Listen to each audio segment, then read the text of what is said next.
quand on parle d'éco-responsabilité, j'adhère a priori avec l'idée globale, mais je me sens un peu démuni quant à la question de savoir comment y adhérer, comment pratiquer cette idée, mais a priori, je suis complètement acquis à la cause. Clap. Quand on nous parle d'éco-responsabilité, nous, quand je dis nous, c'est le citoyen lambda, on mélange un peu les trucs, on ne sait jamais très bien si l'entreprise, elle est respectueuse en termes d'émissions de carbone, donc des règlements climatiques, elle est respectueuse en termes de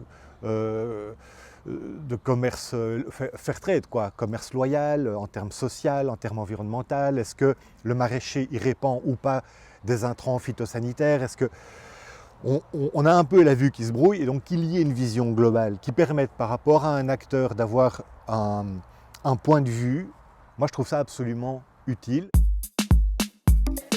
La littérature en particulier, l'art en général, contribue à faire de nous des êtres humains, contribue à faire de notre civilisation une civilisation.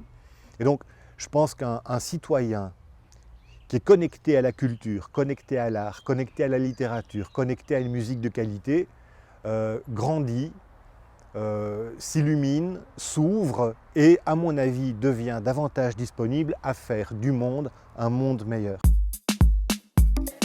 Si vous me donnez la parole, ce n'est pas tellement à eux que j'ai envie de m'adresser. Moi, j'ai davantage envie de m'adresser aux consommateurs et aux citoyens. Les gens que vous citez, les artisans, les commerçants, les entrepreneurs, ce sont des gens qui, parce qu'ils ont cette pratique, sont déjà convertis, actifs, ils pratiquent, ils sont dans le truc, ils font progresser les choses, ils sont dans le bon, ils sont devant moi. J'ai plutôt envie de dire aux gens, adhérez, intéressez-vous à eux, achetez leurs produits, recourez à leurs services.